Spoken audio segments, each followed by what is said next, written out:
नमस्ते, मेरा नाम है रवि कौशल और आप देख रहे हैं न्यूज़ क्लिक। केंद्र ने किसान नेता जगजीत सिंह डल्लेवाल को 54 दिनों के आमरण अनशन के बाद आधिकारिक तौर पर चंडीगढ़ में बातचीत के लिए बुलाया है, ताकि एमएसपी, कर्ज माफी और अन्य लंबित मांगों पर हल निकाला जा सके।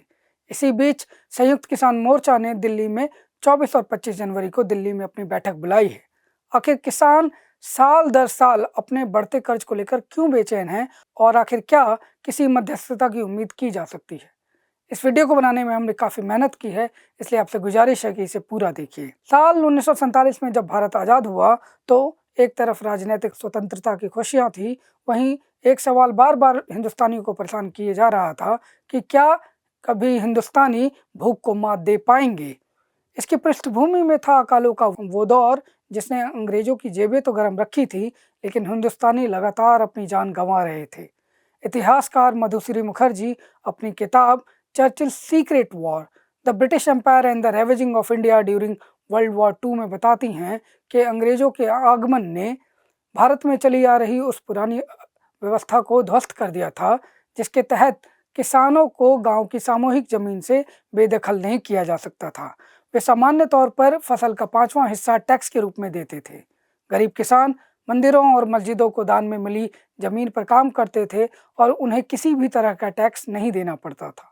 नई व्यवस्था में सारी जमीन राज्य या सरकार की मिल्कियत थी और फसल पर टैक्स 1/3 था, जिसके नहीं दिए जाने पर किसानों को बेदखल भी किया जा सकता था। द्वितीय विश्व युद्ध के छिड़ने पर अंग्रेजों ने सैनिकों के लिए रसद अलग अलग ठिकानों पर जमा किया। इसी बीच बंगाल में लगातार 2 सालों तक सूखा पड़ा। सूखे की विभीषिका के बीच अंग्रेज भारतीयों को किसी भी मदद के खिलाफ थे। बर्मा पर जब जापान का कब्जा हुआ तब बंगाल में बचा खुचा जो रसद था वो भी मद्रास और बाकी ठिकानों पर पहुंचा दिया गया। एक अनुमान के मुताबिक इस अकाल ने 30 लाख भारतीयों की जान ले ली थी। शायद यही कारण था कि जवाहरलाल नेहरू ने अपनी प्राथमिकताओं पर कहा था कि सब कुछ इंतजार कर सकता है, हमारी खेती नहीं। मिसाल के तौर पर फरवरी 1946 में छपी संसार पत्रिका के मेन पेज को देखिए, जो हमें बेंजामिन रॉबर्ट सीगेल की किताब hungry nation, food, famine and the making of modern India में मिली, जहां बंगाल के अकाल को याद कर उसके न लौटने की उम्मीद की जा रही है। और पत्रिका पंडित नेहरू को उद्धृत करते हुए लिखती है कि एक आदमी मरे और एक आदमी दावत खाए, यह अब कतई बर्दाश्त नहीं है। अगर देश अकालग्रस्त होने जा रहा है तो मैं जनता को विद्रोह के लिए आमंत्रित करता हूँ। इसी क्रम में ग्रीन रेवोल्यूशन यानी हरित क्रांति की परिकल्पना की गई, जिसके तहत पंजाब और हरियाणा को प्रमुख राज्यों के रूप में चुना गया। इन राज्यों में नहरों का जाल, उपजाऊ मिट्टी और किसानों के बीच उच्च शिक्षा दर इस क्रांति को सफल बनाने के लिए जरूरी थे। इस कार्यक्रम के तहत किसानों को अच्छी उत्पादकता वाले बीज, कृषि उपकरण और सस्ता कर्ज उपलब्ध करवाया गया। शुरुआती दिनों में इन राज्यों ने समृद्धि को आते हुए भी देखा। धान और गेहूं को बार बार दोहराने से बायोडाइवर्सिटी यानी जैव विविधता पर भी गहरा असर पड़ा। एक निश्चित आय के आश्वासन ने किसानों को फसलों को उगाने के लिए प्रेरित भी रखा। लगभग 23 साल तक चलने के बाद 1990 आते आते सरकारी निवेश थमने लगा। इसी बीच भारत ने उदारीकरण की नीति को आधिकारिक तौर पर 1991 में अपनाया और विदेशी निवेश और टेक्नोलॉजी ट्रांसफर के रास्ते खुले, लेकिन सरकार पर सार्वजनिक क्षेत्र से हाथ पीछे खींचने का दबाव भी दिखने लगा। खेती भी इससे अनछुआ नहीं रहा। 91 के बाद जो उदारीकरण की नीतियां आई, उसका सबसे जो खेती की अगर हम बात करें तो उसमें जो सरकार की तरफ से किसानों को सस्ता बीज, सस्ती खाद, बैंकों से क्रेडिट देने की जो व्यवस्था थी, इन सब व्यवस्थाओं को सरकारों के द्वारा कमजोर किया गया। तो जिसके चलते खेती में लागत बहुत तेजी से बढ़ी और जिस तेजी से लागत बढ़ी उस तेजी से किसानों को फसल का दाम नहीं मिलता है। और जो सरकार की न्यूनतम समर्थन मूल्य की जो नीति है वो सिर्फ गेहूं और चावल के लिए है, और वो भी गेहूं और चावल उगाने वाले भी, सभी धान उगाने वाले सभी किसानों को जो है उसका लाभ नहीं मिलता है। तो इसके कारण एक बड़ा तबका किसानों का है, मतलब मेजॉरिटी ऑफ फार्मर्स, जो एमएसपी के लाभ से तो वंचित हैं। उनको न्यूनतम समर्थन मूल्य का लाभ तो मिलता नहीं है, लेकिन उनकी लागत बढ़ गई है, जिसके कारण से जितना खेती में मुनाफा चाहिए, एक बिल्कुल न्यूनतम जो एक्सेप्टेबल लेवल ऑफ लिविंग है, उतनी आय के लिए जितना आपको आमदनी चाहिए, वो आमदनी भारत के किसानों को नहीं होती है। खेती में छोटी-छोटी ज़मीनें हैं किसानों के पास, और अगर उसमें लागत बहुत बढ़ेगी और किसान को फसल का उचित दाम नहीं मिलेगा, तो उसमें फिर किसान की जो आमदनी है वो बहुत कम हो जाती है। तो ये खेती में जो आर्थिक संकट है, उसका सबसे मूल कारण ये है। अगर मैं बहुत आसान शब्दों में बात को कहूँ, तो ये जो स्थिति है, ये कृषि संकट की उसके मूल में जो है ये समस्या है। और सरकारों के द्वारा जो है आस-पास वो बीटिंग अराउंड द बुश जिसको कहते हैं अंग्रेजी में, आप वो करते रहते हैं, लेकिन इस मूल सवाल पर कि किसान को फसल उगाने में जितना लागत होता है, उसके मुकाबले उसको जो फसल का दाम मिलता है, वो कैसे उसको कम से कम उसको मिनिमम लेवल ऑफ आय उससे मिले, वो कैसे सुनिश्चित किया जाए, उसका आपके पास क्या जवाब है? वो नहीं ठीक से जवाब दे पाते हैं।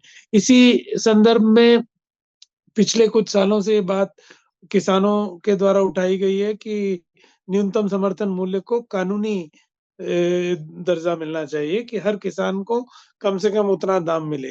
लेकिन सरकार उसका बात नहीं करती है, उसके ऊपर सरकार जो है चर्चा नहीं करती है, और चर्चा करने का वायदा करके भी उससे वो मुकर गई।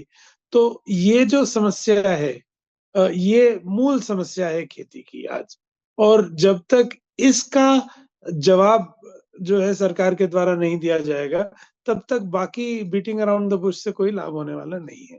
हालांकि सरकार लगातार विश्व व्यापार संगठन में इसका विरोध करती रही कि वो अपने किसानों को न्यूनतम समर्थन मूल्य नहीं देगी, लेकिन घरेलू मोर्चे पर बहुत उत्सुक भी नहीं दिखी। इस दौर में किसानों को बढ़ी हुई आय की उम्मीद दिखी, नगद फसलों यानी कि कैश क्रॉप्स के रूप में, लेकिन इन फसलों के बीज, खाद और कीटनाशक न सिर्फ महंगे थे, बल्कि इनकी हैंडलिंग भी मुश्किल थी। पहली कुछ फसलें सफल भी हुई, लेकिन प्रकृति, महंगे ब्याज और सरकारी उपेक्षा ने अब किसानों को उस ओर धकेलना शुरू किया जहां से वापसी आसान नहीं थी। कर्ज के लिए सूदखोरों का शिकंजा कसता जा रहा था और किसान अब खुदकुशी की ओर बढ़ रहे थे। रिव्यू ऑफ अग्रेरियन स्टडीज की एक रिपोर्ट के मुताबिक 1995 से लेकर 2012 तक लगभग 3 लाख किसानों ने आत्महत्या की। विशेषज्ञों की माने तो ये आंकड़ा भी अधूरा है, क्योंकि बड़े राज्य जैसे राजस्थान और तमिलनाडु ने 1995 और 96 में ये आंकड़े प्रकाशित ही नहीं किए। साथ ही कई राज्यों की पुलिस किसी किसान की आत्महत्या के पीछे खेती संबंधित कारणों को मानने के लिए काफ़ी कड़े दिशा निर्देशों का पालन करती है। ये जो खुदकुशियां किसानों के अंदर शुरू हुई बड़े पैमाने पर, ये शुरू हुई 1991 के बाद, जब से ये नई आर्थिक नीति शुरू हुई, नव उदार नीति हमारे देश में शुरू हुई। उसके बाद हम जानते हैं नेशनल क्राइम रिकॉर्ड्स ब्यूरो नाम का जो संस्था है, जो केंद्रीय गृह मंत्रालय के नीचे आती है, ये हर साल देश में अलग अलग किस्म के गुनाह कौन से होते हैं, खून कौन से हुए, कितने हुए, बलात्कार कितने हुए, आज लूटपाट कितनी हुई, उसी वजह से, उसी तरह से आज हम जानते हैं कि खुदकुशी करना या आत्महत्या करना वो भी एक गुनाह है, और इसलिए उसका भी record national crime record bureau NCRB रखती है कि हमारे देश में आज करीबन 4 लाख किसानों को आत्महत्या करनी पड़ी है। 4 लाख किसानों ने आत्महत्या करी है, ये पिछले 30 सालों के दौरान। इसके पहले कुछ मामूली आत्महत्या हो रही थी, लेकिन जिस प्रकार से अभी हो रही है, ये कभी भी 1991 के पहले ये कभी हुई नहीं थी, ये बात बिल्कुल स्टैटिस्टिक्स बहुत ही क्लियरली हमारे सामने रखता है। ऐसे में अब सवाल ये उठता है कि आखिर किसानों के द्वारा उठाई जा रही एमएसपी की मांग क्या इस संकट को सुलझाने के लिए काफ़ी होगी? कृषि मंत्रालय का department of economics and statistics हर फसल के पहले राज्यों के कृषि विश्वविद्यालयों की मदद से एक सर्वे करवाता है, जिससे फसल पर आ रही लागत का अंदाज़ा लगाया जा सके।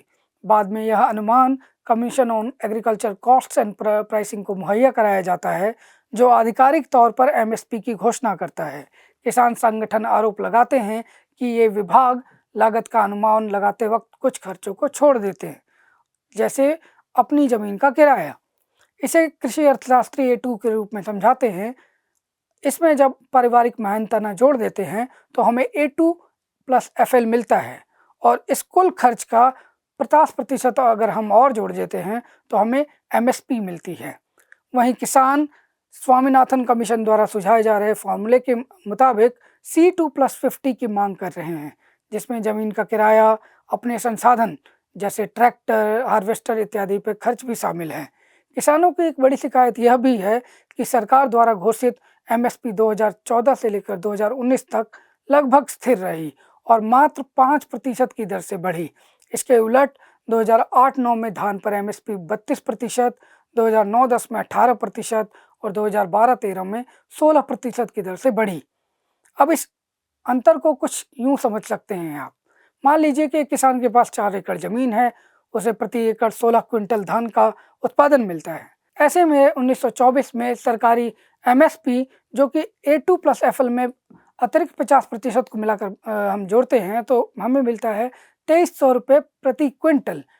और अगर हम C2+50 की दर से देखते हैं तो पर क्विंटल जो मिलने वाला पैसा है वो है 3004 रुपये, यानी एक किसान को प्रति एकड़ 11,264 रुपये का नुकसान उठाना पड़ता है। हालांकि अर्थशास्त्रियों में इस बात को लेकर मतभेद है कि C2+50 की दर से भी अगर एमएसपी दी जाती है तो ज़्यादातर किसानों को कोई लाभ मिलेगा या फिर नहीं मिलेगा। ये आर्थिक संकट जो है उसी का एक ये रिफ्लेक्शन है कि किसान जो है वो आत्महत्याएं करने पर मजबूर है, क्योंकि उनकी आय इतनी कम है कि वो जितना खर्चा करते हैं उतना वो अपनी फसल बेचने से नहीं कमा पाते हैं, तो फिर वो कर्ज के बोझ में दब जाते हैं, और कर्ज का बोझ जब ज्यादा हो जाता है तो उनके पास और कोई चारा नहीं रहता है, वो जो है खुदकुशी करने पर मजबूर हो जाते हैं।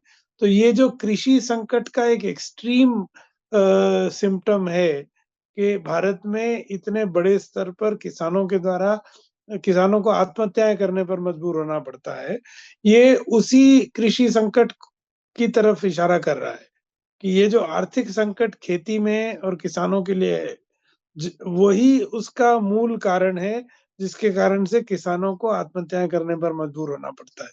तो जब तक हम उस संकट को का निदान नहीं करेंगे, तब तक जो है ये जो आत्महत्याओं की स्थिति है, उसको नहीं हम कंट्रोल कर सकते। क्योंकि भारत में ज़्यादातर किसानों का औसतन ज़मीन जो है वो 1.8 एकड़ ही है। सवाल इसलिए भी उठ रहे हैं क्योंकि एमएसपी की लीगल गारंटी का स्वरूप कैसा हो, इस पर कोई एक मत नहीं है। सरकारी संस्थाएं पूरे देश का अनाज तो खरीद नहीं सकती। वहीं किसी केंद्रीय कानून का कितना पालन होगा, इसका भी कोई अनुभव जो है वो अच्छा नहीं रहा है। साल 2018 में महाराष्ट्र सरकार ने Maharashtra agriculture produce marketing act 1963 में बदलाव कर उन व्यापारियों को दंडित करने का प्रस्ताव रखा जो एमएसपी से कम पर खरीद करते हैं। अब 25 जून 2024 का ये टाइम्स ऑफ इंडिया का खबर देखिए, जिसमें महाराष्ट्र की यवतमाल मंडी में सोयाबीन के किसान एमएसपी से नीचे मिल रही भाव से परेशान हैं। इसी बीच किसानों की एक बड़ी मांग कर्ज मुक्ति की भी है, जिसके तहत वे सरकारी और निजी बैंकों से मिले कर्जे को माफ़ करने की वकालत कर रहे हैं। अलग अलग राज्य सरकारों ने किसानों को समय समय पर थोड़ी बहुत राहत दी भी है, लेकिन केंद्र स्तर पर कर्ज मुक्ति का ऐलान मनमोहन सिंह की सरकार ने 2009 के चुनाव से ठीक पहले किया, जब उन्होंने 71,000 करोड़ रुपए की कर्ज माफ़ी की घोषणा की। लेकिन अब बड़ा सवाल ये भी उठता है कि चंडीगढ़ में होने वाली ये जो बातचीत है, इससे क्या वर्तमान दौर में किसानों को कोई राहत मिलेगी, इस पर हमारी नज़र रहेगी। बाकी खबरों के लिए जुड़े रहिए न्यूज़ क्लिक के साथ।